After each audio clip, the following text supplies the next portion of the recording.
year 1942, America has been thrust into the global conflagration of World War II. Across the nation, citizens gather around radios, their faces illuminated by the dancing glow of vacuum tubes as news from distant battlefields filters into their living rooms. In cities and small towns, factories hum with activity, their assembly lines transformed into arsenals of democracy. Yet beneath this unified front of patriotism and production, an invisible threat lurks: the possibility that casual conversations in diners, on street corners, or over telephone lines could betray military secrets to enemy ears. In a Washington, D.C. office building, a team of government artists and writers huddle around a drafting table. They sketch and revise, searching for the perfect image, the precise words that will capture the nation's attention.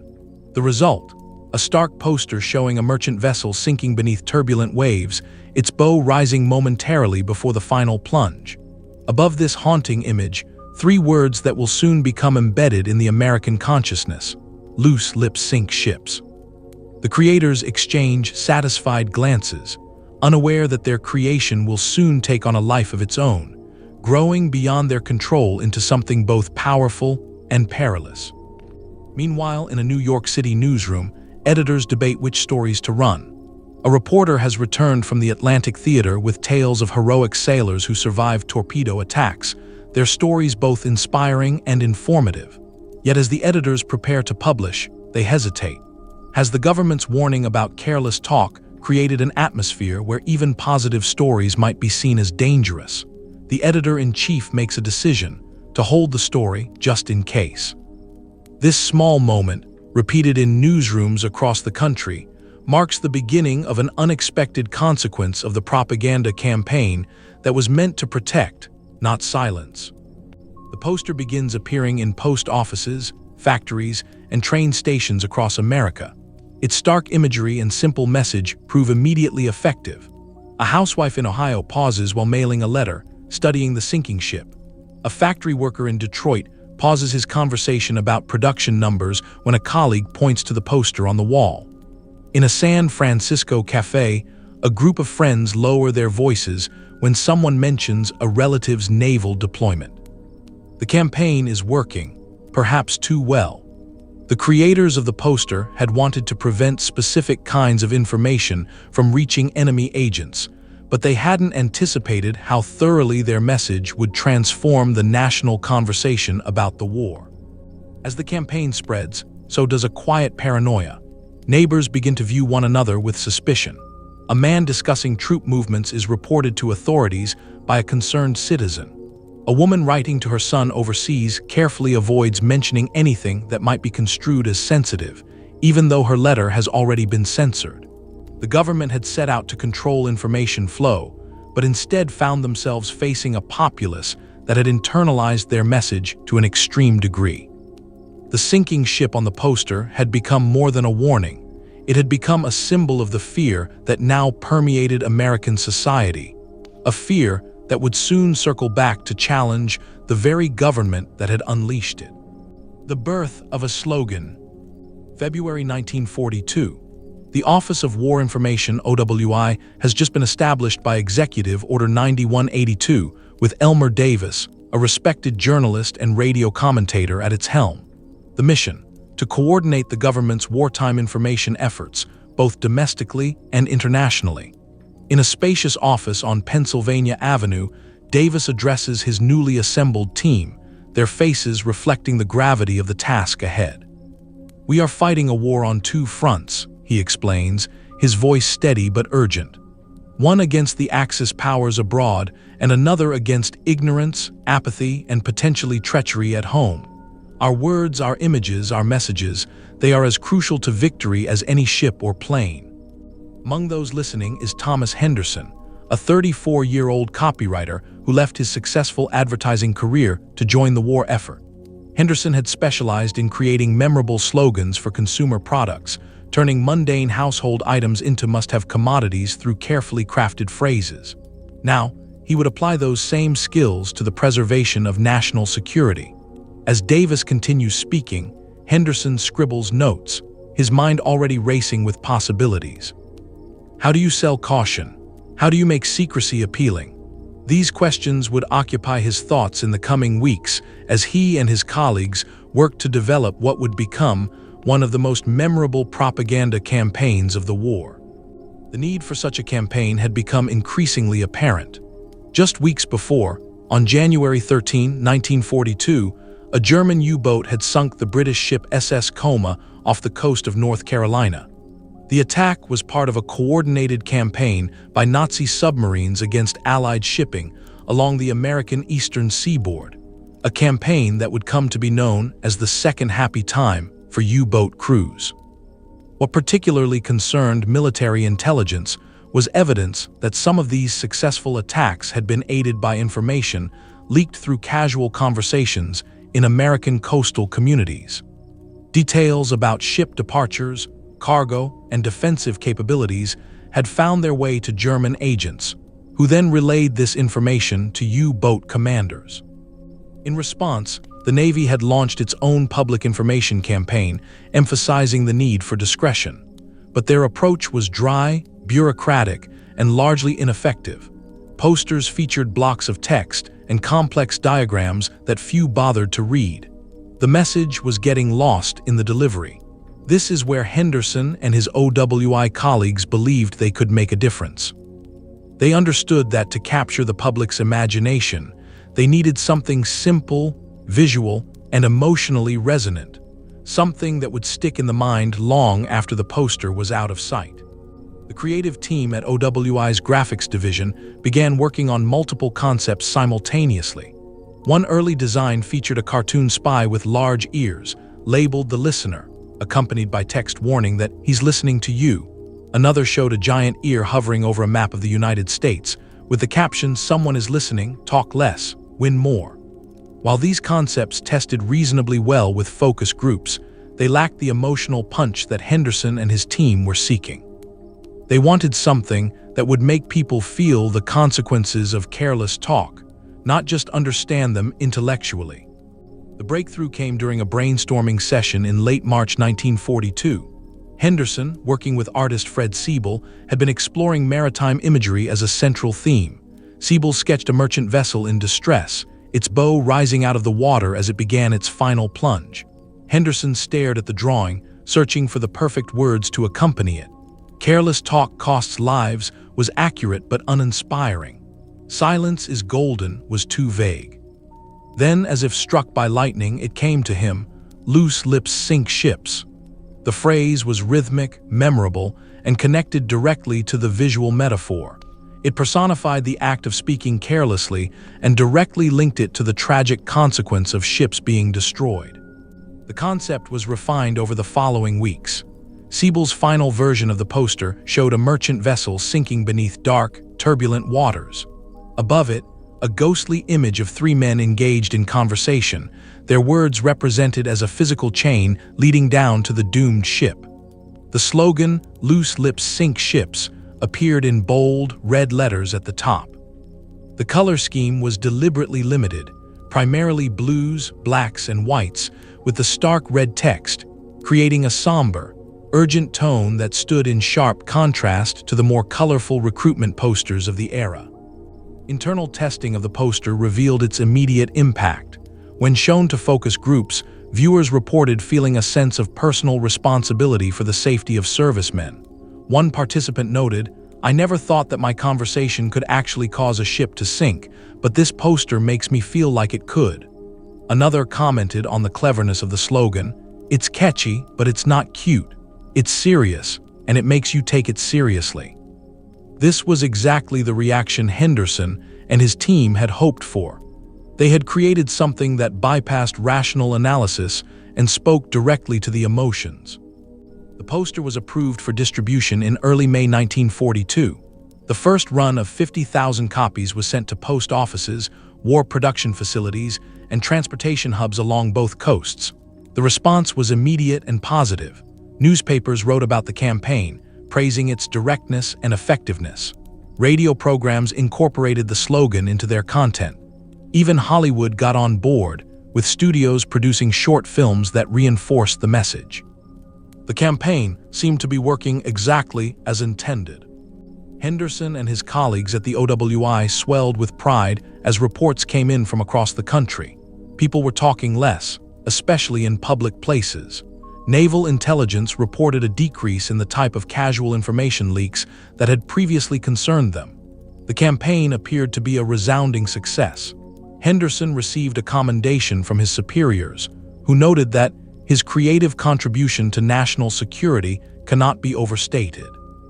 As the summer of 1942 progressed, it seemed that loose lips sink ships would be remembered as one of the most effective propaganda initiatives of the war. Yet even as the campaign spread across the country, subtle shifts were beginning to occur in how the public received and interpreted its message. The stark image of the sinking ship had become more than a warning. It had become a symbol of fear. People began to extend the logic of the campaign beyond its original intent. If casual conversation could sink ships, what else might it endanger? This question would soon lead to consequences that Henderson and his colleagues had never anticipated, as their successful creation began to take on a life of its own. The unintended silence. October 1942. The war is entering a critical phase. In Europe, Allied forces have begun their North Africa campaign, while in the Pacific, the Battle of Guadalcanal rages on. At home, the American industrial machine is finally reaching full production, turning out tanks, planes, and ships at an unprecedented rate. These are stories that should inspire the nation, boost morale, and reinforce the public's commitment to the war effort. Yet in the offices of the OWI, a growing concern is emerging. The loose lips sink ships campaign has been so effective that it's now hindering other important information initiatives. Thomas Henderson sits in his office, reviewing reports from field offices across the country. The feedback is consistent and troubling. Newspaper editors are refusing to publish stories about heroic military actions, fearing they might reveal sensitive information. Radio stations are canceling programs that discuss war production, worried that even mentioning the types or quantities of equipment being manufactured could aid the enemy. Factory workers who had previously been celebrated in local media for their extraordinary productivity now find themselves shrouded in secrecy, their contributions hidden from public view. The campaign, designed to protect military secrets, has evolved into a culture of silence that threatens to choke off the flow of positive information entirely. The problem becomes particularly acute in late October 1942, when the Navy attempts to publicize the story of the destroyer USS O'Bannon, which had distinguished itself in the Guadalcanal campaign. The Navy's public relations office prepares a carefully vetted article highlighting the crew's bravery and the ship's successful engagements with Japanese forces. The article has been reviewed by censors and contains no sensitive information. Yet when it is offered to newspapers, many refuse to print it, citing concerns that even positive stories about military operations could indirectly aid the enemy. One editor explains in a letter to the Navy, "Our readers have taken the loose lips message to heart. They would view publication of this story as irresponsible at best and potentially treasonous at worst." Henderson brings this issue to a meeting of OWI department heads, chaired by Elmer Davis. The room is filled with some of the nation's most talented communicators, journalists, advertisers, filmmakers, and writers, all struggling with the same problem. "We've created a monster," Henderson admits, running a hand through his hair. The campaign was meant to prevent specific types of information from reaching the enemy. Instead, it's created a general atmosphere of suspicion that's preventing all types of information from reaching the American public. Davis nods thoughtfully, his expression grave. "We're facing a fundamental paradox of wartime information management. Too much openness can jeopardize operations and cost lives. Too much secrecy can undermine morale and weaken the home front's commitment to victory. We need to find a balance." He pauses, looking around the room. The question is, how do we recalibrate a campaign that has already been so thoroughly absorbed into the public consciousness? The discussion that follows reveals the depth of the challenge. Some suggest creating a new campaign to counteract the effects of the first, but this idea is quickly dismissed. Introducing a contradictory message would only confuse the public and potentially undermine both initiatives. Others propose modifying the existing campaign, adding nuance to distinguish between dangerous and beneficial information sharing. Yet this approach seems equally problematic, as it would require the public to make subtle distinctions that many might not be equipped or inclined to make. As the meeting adjourns without a clear solution, Henderson realizes that they are confronting an unintended consequence of their own success. The Loose Lips Sink Ships poster had tapped into something primal in the American psyche, a desire to contribute to the war effort, a fear of inadvertently harming servicemen, and a willingness to accept personal restrictions for the greater good. These were precisely the responses they had hoped to elicit. Yet they had failed to anticipate how thoroughly the public would internalize the message, extending its logic far beyond its original intent. The situation comes to a head in November 1942, when the OWI attempts to launch a new campaign highlighting the contributions of women in the workforce. With millions of American men serving in the military, women have entered factories, shipyards, and offices in unprecedented numbers. Their stories of adaptation, skill development, and patriotic service are precisely the kind of content that should boost morale and encourage further participation in the war effort. Yet when the OWI distributes materials featuring Rosie the Riveter and her real-life counterparts, they encounter unexpected resistance. In Detroit, a major newspaper refuses to run a story about women working in tank factories, citing concerns that it might reveal production information. In Portland, Oregon, a radio station declines to broadcast an interview with shipyard workers, worried that listeners might infer details about naval construction. Even in Washington, D.C., government building managers resist displaying posters celebrating female workers, arguing that any attention to war production facilities could potentially aid the enemy. The Loose Lips Sink Ships campaign has created an environment where even positive, carefully vetted information is viewed with suspicion. Henderson meets with Sarah Williams, one of the OWI's field representatives who has been gathering feedback on the Women in Industry campaign. It's not just that people are being cautious, Williams explains, frustration evident in her voice. They're being paranoid. I spoke with a factory manager who won't allow his workers to be photographed, even with all identifying features of the factory obscured. I met a newspaper editor who won't print the number of women employed in local industries, even though that information is already publicly available through government reports. They've taken our message and amplified it to an extreme that we never intended. The irony of the situation is not lost on Henderson. The same creative instincts that had made Loose Lips Sink Ships so effective, its simplicity, its emotional resonance, its memorable imagery, were now causing it to resist modification or nuance. The campaign had taken root in the public imagination with such force that it had become self-sustaining, growing beyond the control of its creators.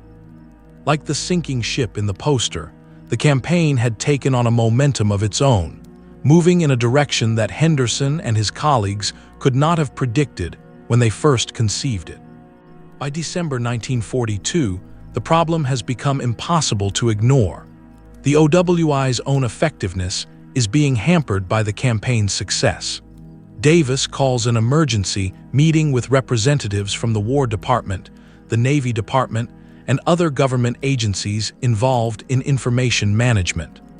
The atmosphere is tense as Henderson presents data showing the dramatic decline in positive war-related stories in newspapers and radio programs since the Loose Lips Sink Ships campaign began. We're facing a crisis of information flow, Henderson explains, pointing to graphs showing the steep decline. While we've successfully reduced the leakage of potentially sensitive information, we've also drastically reduced the circulation of morale-boosting content. The American public is not hearing about our successes, our heroes, or our industrial might. This could have serious, long-term consequences for public support of the war effort. A Navy admiral responds with unexpected candor. We're feeling the effects on our end as well. We have stories of heroism that we'd like to share, both to honor the individuals involved and to inspire others. But we're encountering resistance from media outlets that fear violating the spirit of your campaign, if not the letter. He pauses, choosing his words carefully. The campaign has been effective, perhaps too effective. It's time to consider how we can restore balance without compromising security. The meeting concludes with an agreement to form a special committee tasked with developing a strategy to address the issue. Henderson is appointed to represent the OWI, alongside representatives from the military and other relevant agencies. As they leave the meeting, Davis pulls Henderson aside. "We need to fix this," he says, his voice low and intense. "But we need to be careful. We can't appear to be walking back our commitment to security. The American people trusted us when we told them their words could sink ships. We can't now tell them that some words are okay without undermining that trust." Henderson nods, understanding the delicate balance they must strike. The committee's first meeting is scheduled for early January 1943. As the year comes to a close, Henderson reflects on the strange trajectory of the campaign he helped create.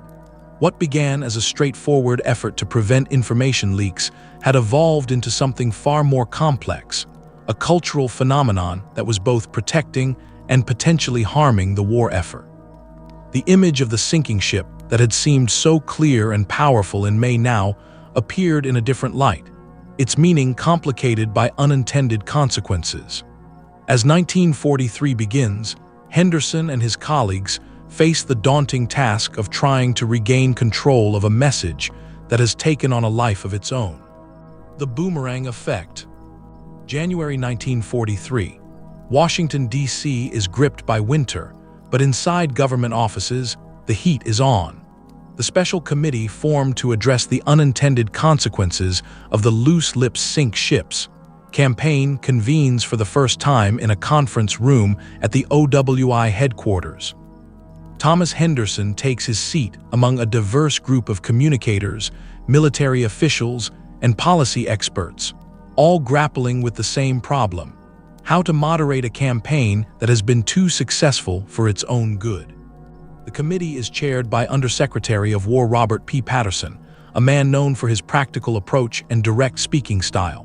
As the meeting begins, Patterson lays out the challenge in stark terms. "We're caught in a paradox of our own making. The loose lips sink ships campaign has been phenomenally successful in reducing information leaks. Navy intelligence reports a 75% decrease in the type of casual disclosures that previously concerned them. That's the good news." He pauses, looking around the room. "The bad news is that we've created an environment where the American public is afraid to share or receive any information about the war. This is hurting morale, reducing public engagement, and potentially undermining long-term support for the war effort." Henderson is called upon to present data illustrating the extent of the problem. He walks to the front of the room, where a series of charts and graphs have been set up on easels. "Since the launch of the Loose Lips Sink Ships campaign in May 1942, he explains, pointing to the first graph, "we've seen a 60% decrease in war-related human interest stories in major newspapers. These are stories about heroism, sacrifice, and innovation, precisely the kind of content that should be boosting morale." He moves to the next graph, showing radio programming trends. Similarly, radio stations have reduced their war-related content by approximately 45%. Many program directors tell us they're concerned that even discussing positive aspects of the war effort could inadvertently reveal information that might aid the enemy. He gestures to a third graph. Perhaps most troubling, we've seen a 40% decline in public participation in war bond drives and other home front activities. When people don't hear about the impact of their contributions, they're less likely to make additional efforts. A representative from the Office of Naval Intelligence speaks next, confirming Henderson's data with their own observations. "While we're pleased with the reduction in actual security breaches, we're concerned about the secondary effects. We have numerous stories of heroism that we'd like to share with the American public. These stories have been carefully vetted to ensure they contain no sensitive information. Yet when we offer them to media outlets, we're often met with suspicion or outright refusal. He shares an example from just the previous week: the story of a Navy pilot who shot down 5 enemy planes in a single engagement, a remarkable feat that should inspire the nation, was rejected by 3 major newspapers because editors feared it might reveal information about our air capabilities. The discussion that follows reveals the complexity of the problem. The committee members agree that something must be done, but they disagree sharply on the solution. Some advocate for a new campaign that would explicitly encourage the sharing of positive war news.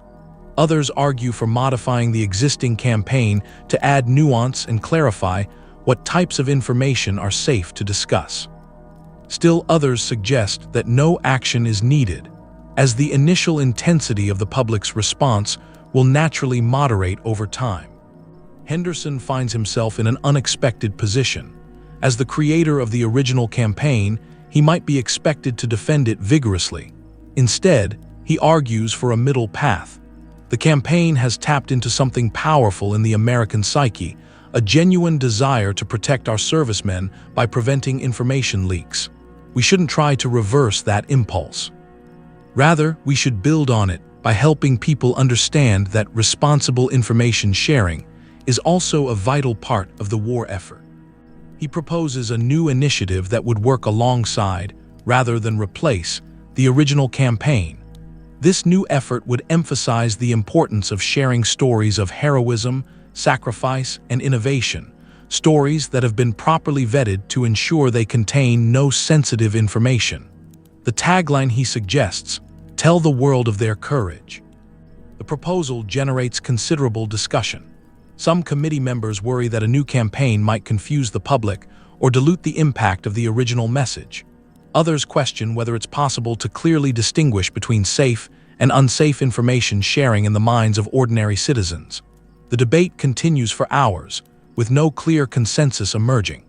As the meeting adjourns, Patterson tasks Henderson with developing a more detailed proposal for consideration at their next meeting. Over the following weeks, Henderson works closely with a small team to develop the new campaign. They create mock-ups of posters showing servicemen in heroic poses, accompanied by stories of their achievements. The designs are tested with focus groups, yielding mixed results. Some participants respond positively to the emphasis on heroism and courage. Others express confusion about how this new message relates to the loose lips sink ships, warning they've internalized. One participant captures the dilemma succinctly: "So which is it? Should I talk or not talk?" The campaign's development coincides with a significant military victory that presents both an opportunity and a challenge. In early February 1943, the last German troops surrender at Stalingrad, marking a turning point in the war. This is precisely the kind of success story that should boost American morale. Yet when the OWI prepares materials highlighting the significance of this victory, they encounter resistance from media outlets still operating under the shadow of the Loose Lips campaign. Henderson meets with a group of newspaper editors to discuss their concerns. The meeting takes place in a private dining room at the National Press Club, away from the public eye. Over lunch, Henderson explains the OWI's position. "We need to celebrate our victories, honor our heroes, and maintain public engagement in the war effort. These things are as crucial to eventual victory as any military operation." An editor from a Midwestern newspaper responds frankly, "We understand that, Tom, but our readers have taken your campaign to heart. They believe that any discussion of the war, no matter how positive, could potentially aid the enemy. If we run stories about Stalingrad or other successes, they'll accuse us of being careless with national security. We're caught between our desire to support the war effort and our fear of violating what we've been told is a patriotic duty to remain silent." Another editor chimes in, "There's also the practical consideration. If we run a story that the government later decides contains sensitive information, we could face consequences. The line between acceptable and unacceptable information sharing seems to shift depending on who you talk to. It's safer to err on the side of caution." Henderson leaves the meeting frustrated, but with a clearer understanding of the challenge. The Loose Lips Sink Ships campaign has created a culture of caution that extends beyond individual citizens to the institutions responsible for informing them. The media, which should be amplifying positive war news, has instead become another barrier to its dissemination. By late February, Henderson has refined his proposal for the new campaign. He presents it to the full committee, emphasizing that it should be seen as a complement to, not a replacement for, the original campaign. The key, he argues, is to help people understand that responsible information sharing is also a patriotic duty.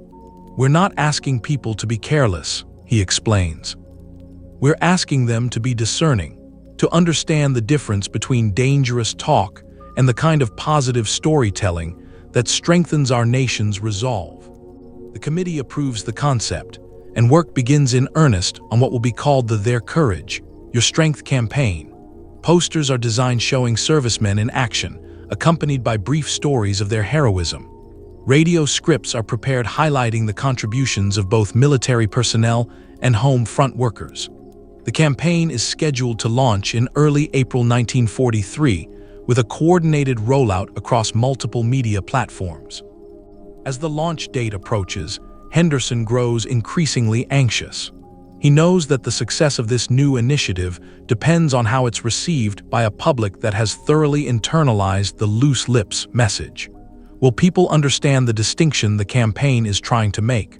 Or will they see it as a confusing contradiction that undermines the original warning? The answer will determine not only the success of this particular campaign, but potentially the effectiveness of the OWI's broader information efforts. The night before the launch, Henderson finds himself in his office late, reviewing the final materials.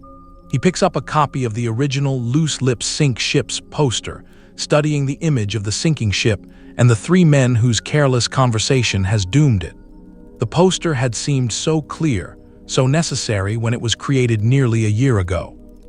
Now it represents both a triumph and a cautionary tale, a reminder that even the most well-intentioned communications can have unintended consequences when they tap too deeply into the public consciousness. As Henderson prepares to launch a campaign designed to moderate the effects of the first, he can't help but wonder if he's simply compounding the problem. The answer will come soon enough, as the American public responds to this new message about the importance of telling the stories of courage and sacrifice. The Sound of Silence. April 1943. The Their Courage, Your Strength campaign launches across the nation. In cities and small towns, new posters appear alongside the familiar Loose Lips Sink Ships imagery. These new posters show American servicemen in heroic poses, pilots in dogfights, sailors manning their stations, soldiers advancing under fire. The tagline is prominent: Their Courage, Your Strength. Below it, a brief explanation: share these stories of bravery. They inspire us all. The campaign represents Henderson and the OWI's attempt to balance the need for security with the equally important need for morale-boosting information. The initial response is mixed. Some Americans embrace the new message, understanding that sharing stories of heroism can strengthen the nation's resolve. A factory worker in Detroit tells a local reporter, "Seeing what our boys are doing over there makes me want to work even harder over here. It makes me proud to be doing my part." A housewife in Chicago expresses similar sentiments.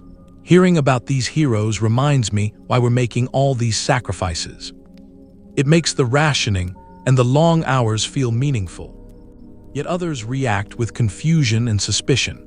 In a letter to her local newspaper, a woman from Ohio writes, "First, the government tells us that talking about the war will sink ships and cost lives. Now they're telling us we should talk about it. Which is it?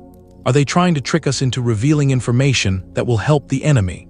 This sentiment is echoed in letters to editors across the country, revealing the depth of the challenge facing Henderson and his colleagues.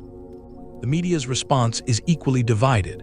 Some newspapers embrace the new campaign, running stories about heroic servicemen and home front workers. The New York Times, for example, publishes a series of articles titled "Heroes Among Us," highlighting the contributions of both military personnel and civilians. These stories are carefully vetted to ensure they contain no sensitive information, focusing instead on personal courage and sacrifice. Other media outlets remain cautious, if not outright hostile. The Chicago Tribune, which has had a contentious relationship with the Roosevelt administration throughout the war, publishes an editorial titled "Mixed Signals from Washington." The piece questions the wisdom of seemingly contradictory campaigns, suggesting that the government is sending confusing messages to the American public. "First we're told to be silent," the editorial reads. "Now we're told to speak." The only consistent message appears to be that the government wants to control both what we say and what we think. Henderson monitors these reactions closely, meeting regularly with his team to assess the campaign's impact. The data is inconclusive. Some regions show increased engagement with war-related content, while others show continued resistance. The OWI's field representatives report that the campaign's effectiveness often depends on local factors: the political leanings of the community, the presence of military installations, and the degree to which the loose lips message had previously been embraced. In May 1943, a significant test of the new approach occurs when the military seeks to publicize the story of the Doolittle Raid, the daring bombing attack on Tokyo that had taken place in April 1942. The raid had been a significant morale boost for Americans early in the war, but details had been kept secret for security reasons. Now, a year later, the military believes it's safe to release the full story of the raid and the heroism of the airmen involved. Henderson and his team work closely with military public affairs officers to prepare materials for the media. They create a comprehensive package including photographs, personal accounts from the raiders, and details about the planning and execution of the mission. All information has been thoroughly reviewed by censors to ensure it contains nothing that could compromise current or future operations. The release is scheduled for May 20, 1943, with a coordinated press conference in Washington, D.C., and simultaneous distribution of materials to media outlets across the country. Henderson arrives early at the press conference, nervous about how the story will be received. Will the media embrace this opportunity to celebrate American heroism? Or will they continue to operate under the shadow of the Loose Lips campaign, viewing even this carefully vetted story as potentially dangerous? The press conference begins with a statement by Lieutenant General Henry H. "Hap" Arnold, Chief of the Army Air Forces. Arnold speaks passionately about the courage of the Doolittle Raiders, emphasizing both the risks they took and the significance of their achievement. These men flew into the heart of enemy territory with full knowledge of the dangers they faced, Arnold tells the assembled reporters. Their mission was not just to strike a blow against the enemy, but to demonstrate to the American people that Japan could be attacked and that victory was possible. Following Arnold's statement, several of the Doolittle Raiders speak about their experiences. Lieutenant Colonel James Doolittle himself describes the planning and execution of the raid, his voice steady but filled with emotion as he recalls the bravery of his men. Other raiders share personal stories of the mission and its aftermath, including their time in China after the raid, where many were helped by local Chinese civilians who risked their own lives to protect them. Henderson watches the reporters carefully, noting their reactions. Most seem genuinely moved by the stories, taking copious notes and asking thoughtful questions. Yet he also notices a degree of caution in their questioning. Several reporters ask about the specific aircraft used in the raid, the range of the planes, and the amount of fuel carried, details that could potentially reveal information about military capabilities. When Arnold explains that these specifics remain classified, the reporters seem satisfied, but Henderson senses an underlying tension between their desire to tell the story and their fear of crossing a line into dangerous disclosure. The following day, Henderson scans newspapers across the country, gauging their coverage of the Doolittle Raid story. The results are revealing. Major newspapers like the New York Times, the Washington Post, and the Los Angeles Times run extensive front-page stories, complete with photographs and personal accounts. These papers emphasize the heroism of the raiders and the significance of their achievement, framing the story as a powerful example of American courage and determination.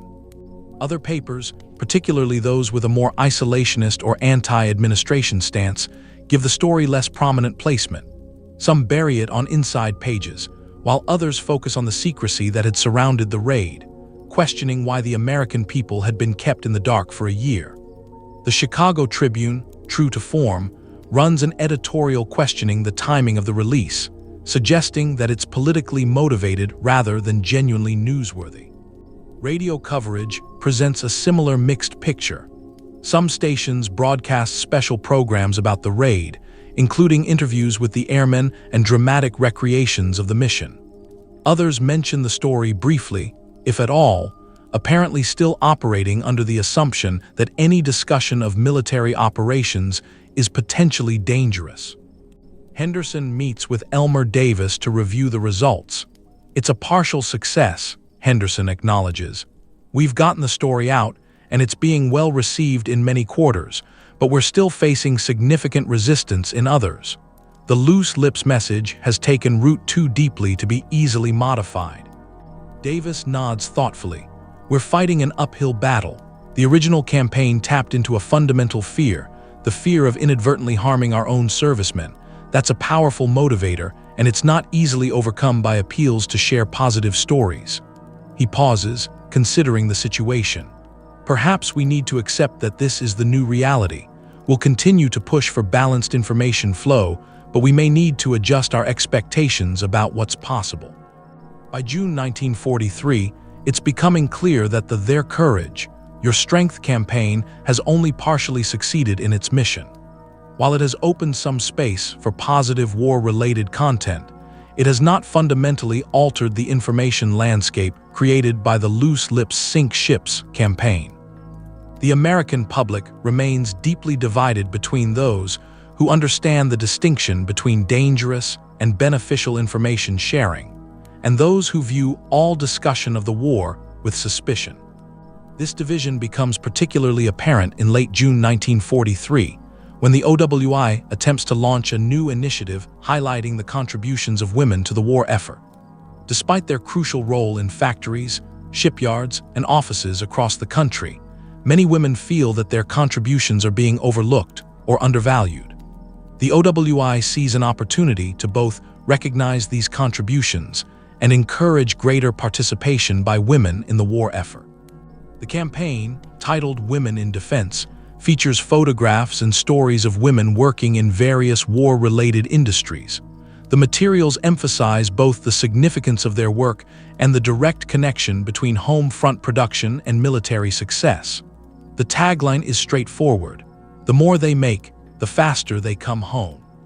The response is immediate and largely negative.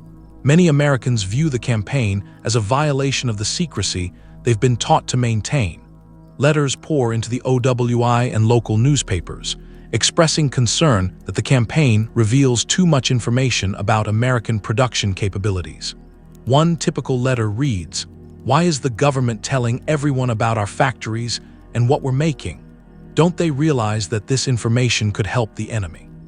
The media response is equally problematic. Many newspapers refuse to run the materials, citing concerns about national security. Others run them, but with skeptical commentary questioning the wisdom of highlighting production facilities. Even some women's organizations, which might be expected to support the campaign, express reservations. The National Federation of Business and Professional Women's Clubs issues a statement praising the recognition of women's contributions, but questioning the need for publicizing details about where and how they're working. Henderson is discouraged by the response, but not entirely surprised. The Loose Lips Sink Ships campaign has created a culture of secrecy that extends far beyond its original intent. Americans have internalized the message that information about the war effort, whether positive or negative, sensitive or benign, should be closely guarded. This culture of secrecy has become self-reinforcing, with citizens policing each other's speech and media outlets exercising extreme caution about what they publish. In July 1943, Henderson meets with a small group of sociologists and psychologists who have been studying the impact of the Loose Lips campaign. Their findings confirm what Henderson has observed anecdotally. The campaign has created what they term a paranoia premium, a tendency to overestimate the risks of information sharing while underestimating the benefits. People have developed a generalized fear of disclosure, explains one psychologist.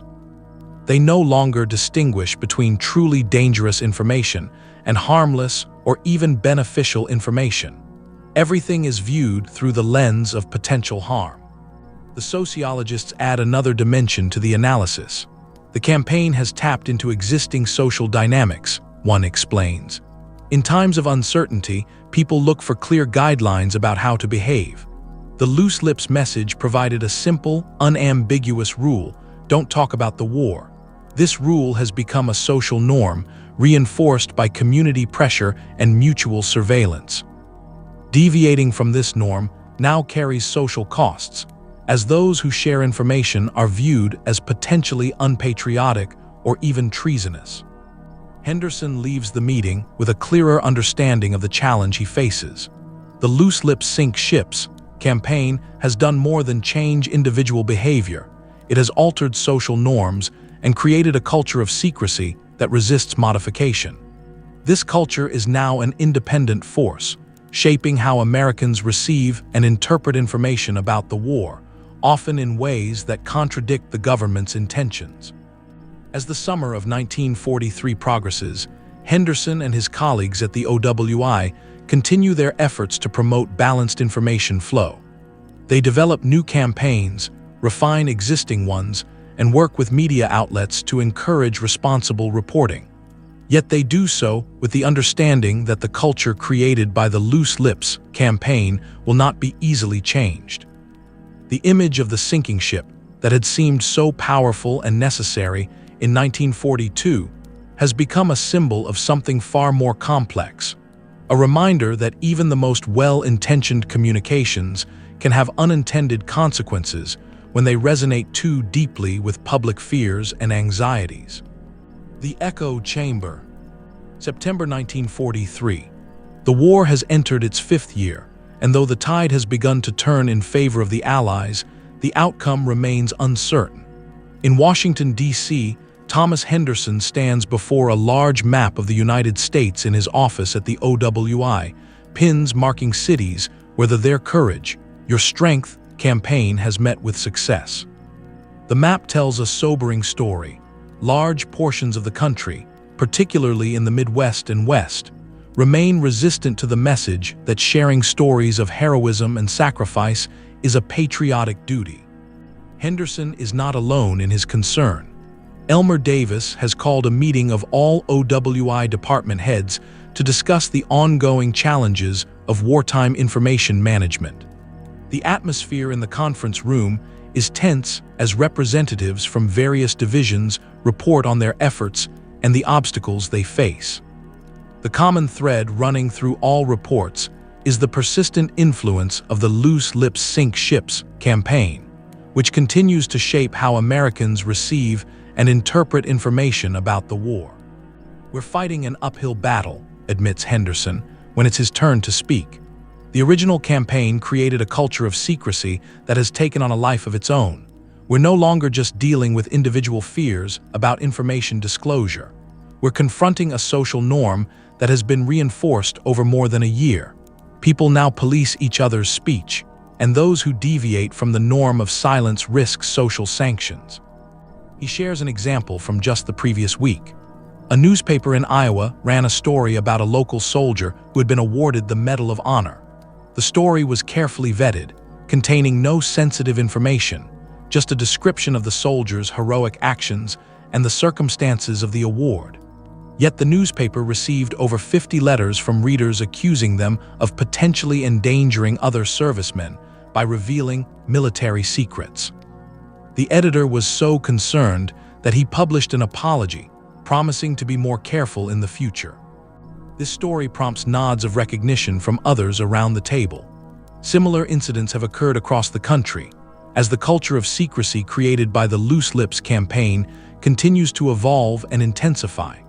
What began as a well-intentioned effort to prevent information leaks has become a broad-based social movement characterized by suspicion, self-censorship, and sometimes even hostility toward those who share information about the war. The meeting concludes with a decision to develop a new approach that acknowledges the reality of the situation while still attempting to promote balanced information flow. Davis tasks Henderson with leading this effort, emphasizing the need for creativity and flexibility. "We can't simply repeat what we've done before," Davis explains. "We need to understand the culture we've created and work within its constraints. If people are committed to secrecy, we need to show them how responsible information sharing can also be a form of patriotism." Over the following weeks, Henderson works with a team of psychologists, sociologists, and communication experts to develop a new strategy. They begin by conducting a series of focus groups across the country, seeking to understand more deeply why the loose lips message has resonated so strongly and why people are so resistant to sharing even positive information about the war. The findings from these focus groups are revealing. Participants consistently express a deep-seated fear that any information about the war, no matter how innocuous, could potentially aid the enemy. This fear is not based on rational assessment of actual risks, but rather on a generalized anxiety about the safety of American servicemen.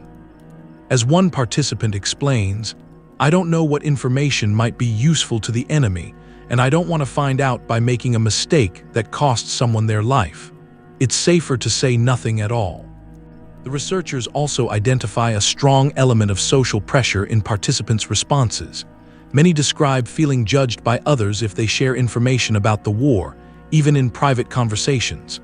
"My neighbor stopped talking to me after I mentioned that my nephew was serving in the Navy," one woman reports. "She said I was being careless and that I could be endangering him. Now I don't talk about the war at all, even with my own family." Perhaps most troubling, the focus groups reveal a growing distrust of the media and even the government itself. Some participants express skepticism about the motives behind campaigns encouraging information sharing, suggesting that they may be attempts to manipulate public opinion or distract from the realities of the war. "First, they tell us to be quiet, then they tell us to talk," one man says. "How do we know which message is real? Maybe they just want us to feel good about the war, while our boys are dying over there." Armed with these insights, Henderson and his team develop a new campaign that acknowledges and validates these concerns while attempting to broaden the understanding of responsible information sharing. The campaign, titled "The Truth is Our Weapon," emphasizes that accurate, vetted information is as crucial to victory as military hardware. The tagline is simple but powerful: "Know the truth, tell the truth." The campaign materials are carefully designed to avoid any suggestion that secrecy is unimportant. Instead, they seek to establish a hierarchy of information, distinguishing between dangerous disclosures that could harm servicemen and beneficial sharing that could boost morale and strengthen the war effort.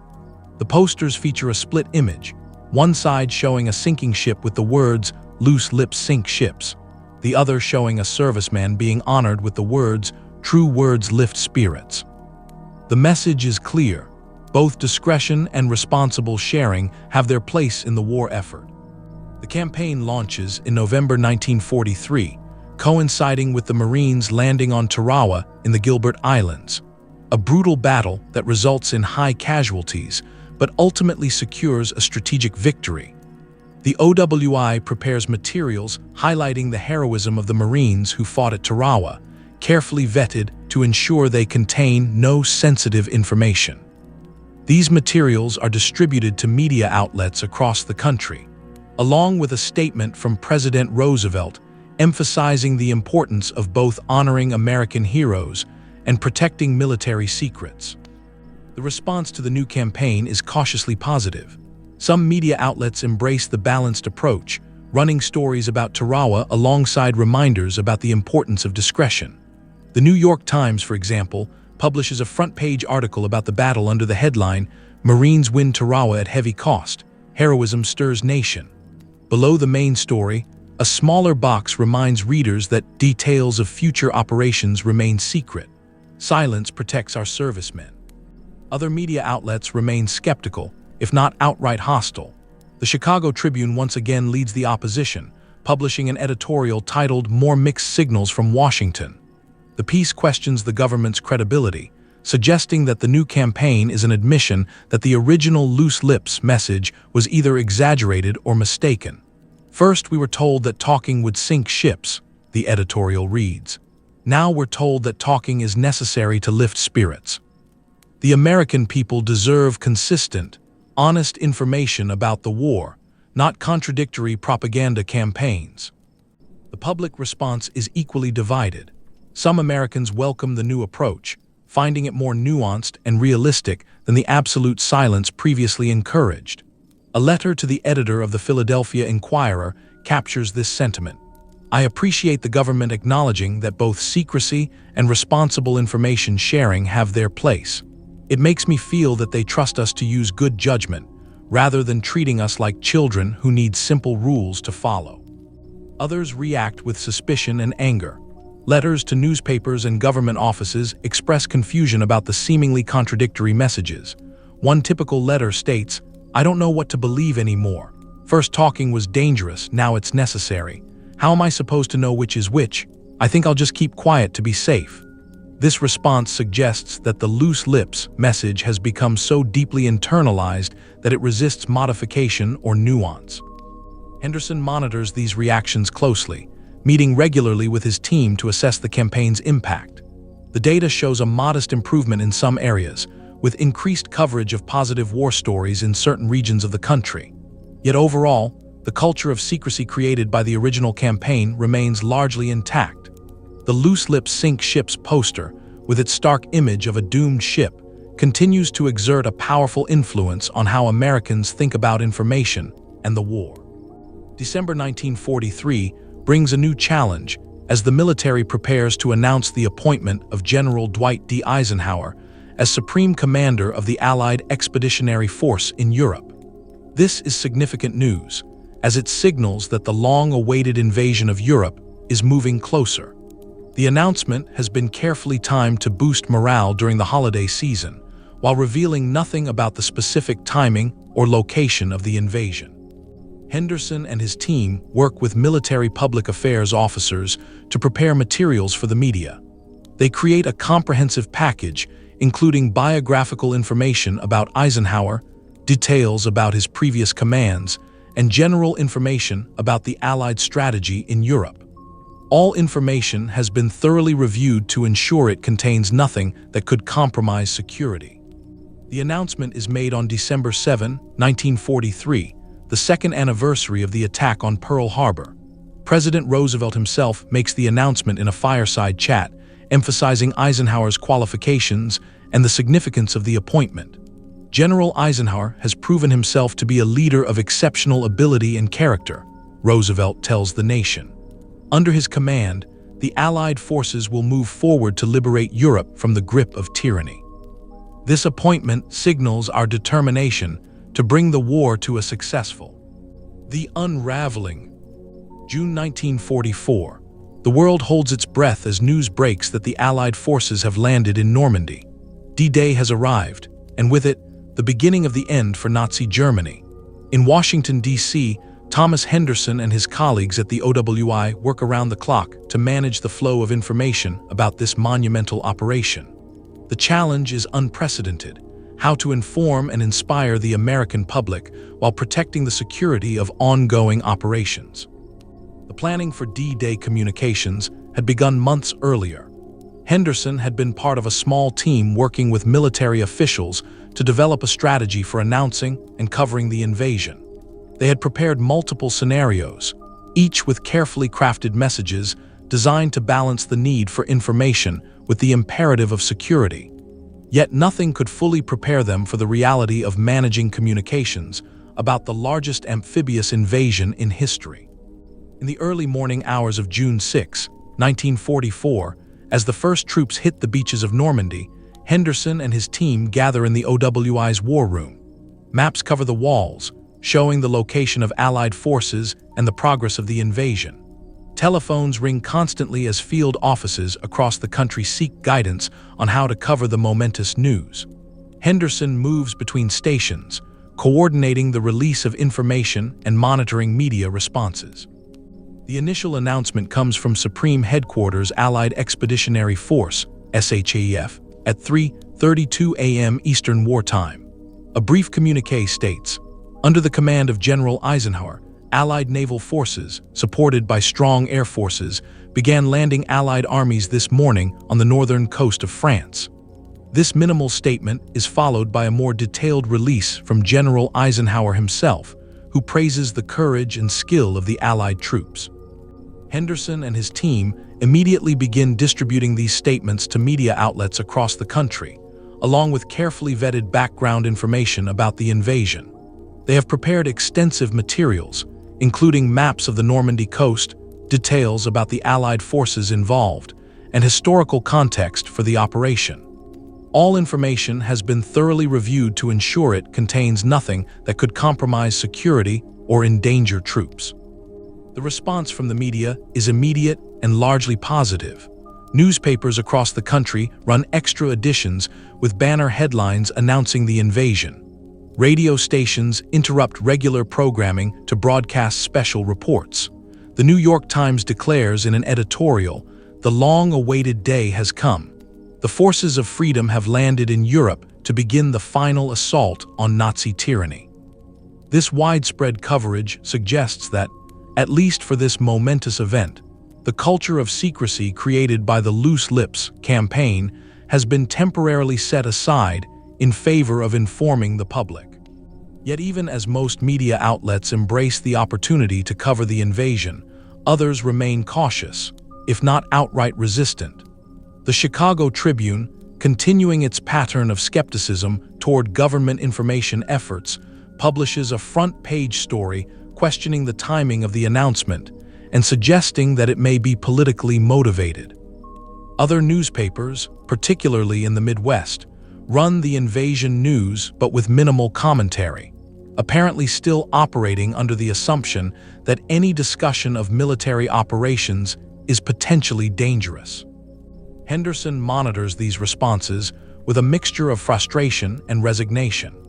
After more than 2 years of dealing with the unintended consequences of the Loose Lips Sink Ships campaign, he has come to accept that the culture of secrecy it created will not be easily overcome.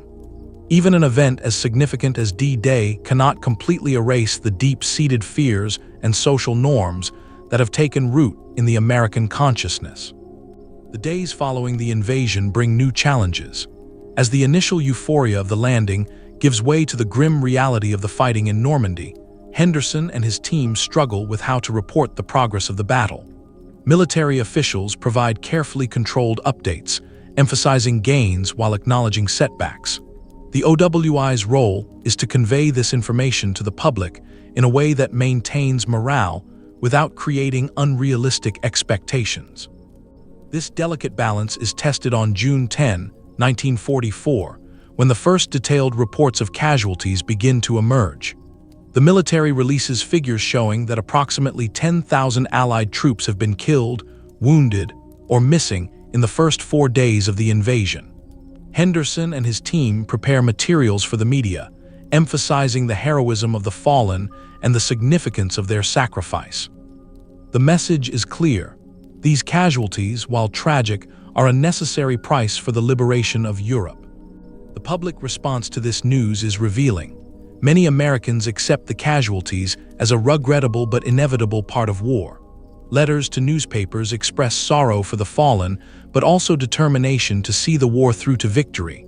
One typical letter reads, "My heart breaks for the families of those who have died, but I know their sacrifice was not in vain. We must continue to support our troops and pray for their safe return." Yet other responses reflect the ongoing influence of the Loose Lips campaign. Some Americans question why casualty figures are being released at all, suggesting that this information could aid the enemy. A letter to the OWI expresses this sentiment. "Why are you telling everyone how many of our boys have been killed? Don't you realize that the enemy can use this information to figure out where to attack next? Please keep this information secret for the sake of those still fighting." These reactions highlight the complex legacy of the Loose Lips Sink Ships campaign. What began as a well-intentioned effort to prevent information leaks has evolved into a broad-based cultural phenomenon characterized by suspicion of all official information, even when that information serves a legitimate purpose. The campaign has created a public that is simultaneously hungry for news about the war and deeply skeptical of the sources providing that news. As June 1944 progresses, Henderson and his colleagues continue their efforts to promote balanced information flow. They develop new campaigns emphasizing the importance of both security and informed public engagement. They work with media outlets to encourage responsible reporting. They meet with community leaders to address concerns about information sharing. Yet they do so with the understanding that the culture created by the Loose Lips campaign will not be easily changed.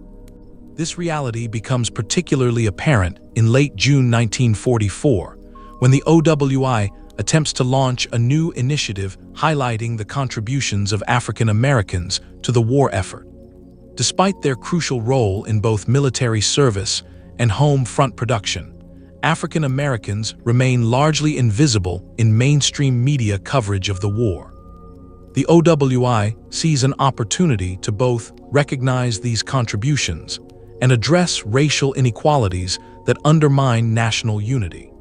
The campaign, titled Negroes and the War, features photographs and stories of African Americans serving in various capacities: soldiers on the front lines, workers in defense plants, scientists in research laboratories.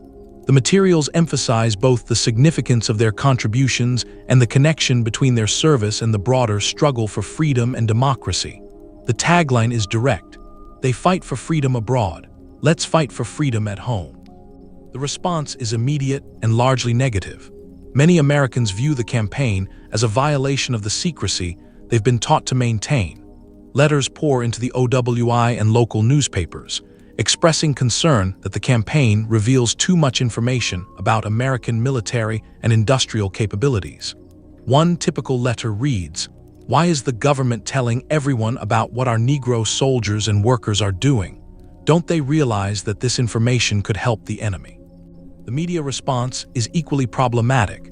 Many newspapers refuse to run the materials, citing concerns about national security. Others run them, but with skeptical commentary questioning the wisdom of highlighting the contributions of a specific racial group. Even some African American newspapers express reservations, worrying that the campaign could draw unwanted attention to their community or be seen as suggesting that African Americans need special recognition. Henderson is discouraged by the response, but not entirely surprised. The Loose Lips Sink Ships campaign has created a culture of secrecy that extends far beyond its original intent. Americans have internalized the message that information about the war effort, whether positive or negative, sensitive or benign, should be closely guarded. This culture of secrecy has become self-reinforcing, with citizens policing each other's speech and media outlets exercising extreme caution about what they publish. In July 1944, Henderson meets with a group of journalists and editors to discuss the ongoing challenges of wartime information management. The meeting takes place at the National Press Club in Washington, D.C., away from the public eye. Over lunch, Henderson explains the OWI's position. "We need to find a balance between security and information," he tells the assembled journalists. "Too much secrecy can undermine morale and public support for the war effort. Too much openness can compromise operations and cost lives. We need your help in finding that balance." The response from the journalists is mixed. Some express sympathy for the OWI's position and a willingness to work toward a more balanced approach. "We understand the need for security," says one editor from a major Eastern newspaper. "But we also believe that the American people have a right to know what's happening in the war, both the successes and the setbacks. Our job is to report the news responsibly, not to serve as propaganda outlets for the government." Other journalists are more skeptical, if not outright hostile. "You created this problem," says a reporter from a Midwestern paper. "The Loose Lips Sink Ships campaign made people afraid to talk about the war. Now you're surprised when they won't listen to your new messages about sharing information. You can't have it both ways. Either talking is dangerous or it's not. Make up your mind." Henderson leaves the meeting frustrated, but with a clearer understanding of the challenge he faces. The "Loose Lips Sink Ships" campaign has done more than change individual behavior. It has altered the relationship between the government, the media, and the public. It has created a climate of suspicion that makes balanced information flow difficult, if not impossible. The campaign that was meant to safeguard military secrets has become a barrier to the very kind of informed public engagement that is essential to democratic governance. As the summer of 1944 progresses, Henderson and his colleagues at the OWI continue their efforts to promote responsible information sharing. They develop new campaigns, refine existing ones, and work with media outlets to encourage balanced reporting. Yet they do so with the understanding that the culture created by the Loose Lips campaign will not be easily changed. The image of the sinking ship that had seemed so powerful and necessary in 1942 has become a symbol of something far more complex, a reminder that even the most well-intentioned communications can have unintended consequences when they resonate too deeply with public fears and anxieties. August 1944 brings a new test of the OWI's approach as the Allies liberate Paris. The event is a major propaganda victory, symbolizing the turning of the tide against Nazi Germany. Henderson and his team prepare extensive materials for the media, including photographs of cheering crowds, stories of the French resistance, and details about the Allied forces that participated in the liberation. All information has been thoroughly reviewed to ensure it contains nothing that could compromise security. The response from the media is largely positive, with newspapers and radio stations across the country giving prominent coverage to the liberation of Paris. The New York Times runs a special edition with the headline "Paris Free." Joyous crowds cheer Allied troops. Radio stations broadcast live reports from correspondents in the city, capturing the sounds of celebration.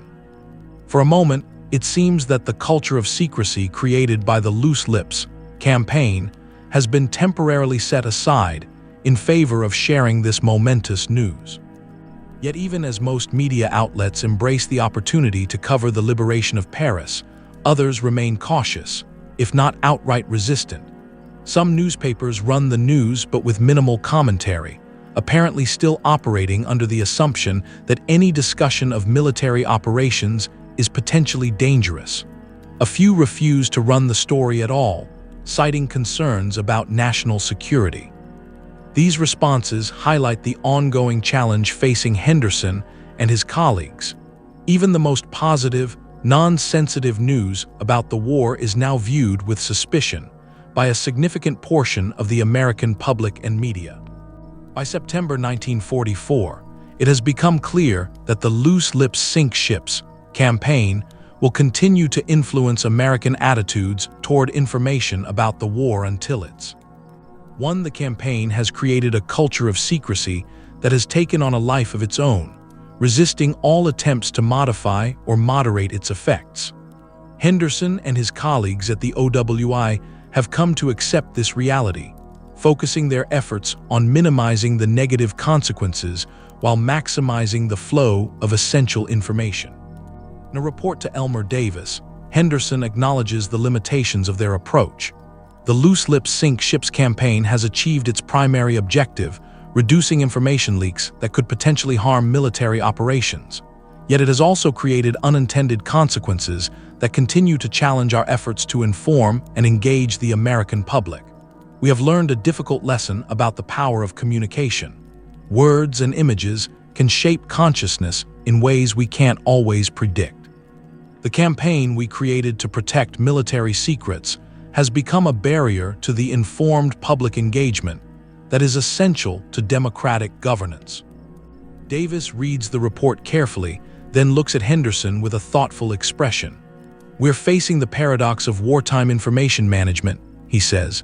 "Too much openness can jeopardize operations and cost lives. Too much secrecy can undermine morale and weaken the home front's commitment to victory. We need to find a balance, but we also need to accept that perfect balance may be impossible." The Loose Lips campaign has taught us that even the most well-intentioned communications can have unintended consequences when they resonate too deeply with public fears and anxieties. As 1944 moves into its final months, Henderson and his colleagues at the WWII continue their efforts to promote balanced information flow. They do so with the understanding that the culture created by the Loose Lips campaign will not be easily changed. The image of the sinking ship that had seemed so powerful and necessary in 1942 has become a symbol of something far more complex, a reminder that in times of war, the line between protection and paranoia can be difficult to discern, and that even the most well-intentioned efforts to safeguard national security can have unintended consequences that reverberate long after the fighting has ended. Section Conclusion Epilogue: The Echoes of Silence. The Loose Lips Sink Ships campaign stands as a paradox in the annals of wartime communication, a resounding success that simultaneously became a cautionary tale about the unintended consequences of propaganda.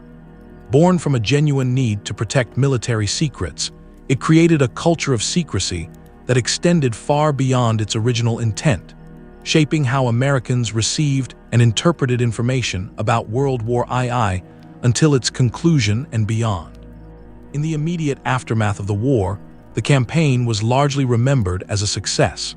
Military intelligence reports confirmed that it had significantly reduced the type of casual information leaks that had previously concerned authorities. The American public had internalized its message to an extraordinary degree, demonstrating a commitment to discretion that had no parallel in other nations. Yet this success came at a cost. The campaign had created a culture of secrecy that hindered the flow of morale-boosting information, complicated the work of journalists, and altered the relationship between the government, the media, and the public. The long-term legacy of the campaign is equally complex. In the decades following World War II, the Loose Lips Sink Ships poster became an iconic image of the American home front experience, reproduced in history books, documentaries, and museum exhibits.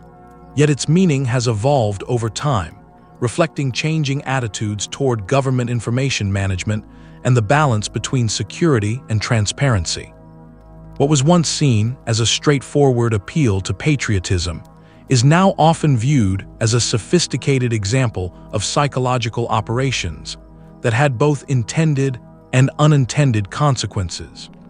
The campaign also offers enduring lessons about the power of communication and the difficulty of controlling how messages are received and interpreted. It demonstrates that even the most carefully crafted communications can take on a life of their own, resonating in ways that their creators never anticipated.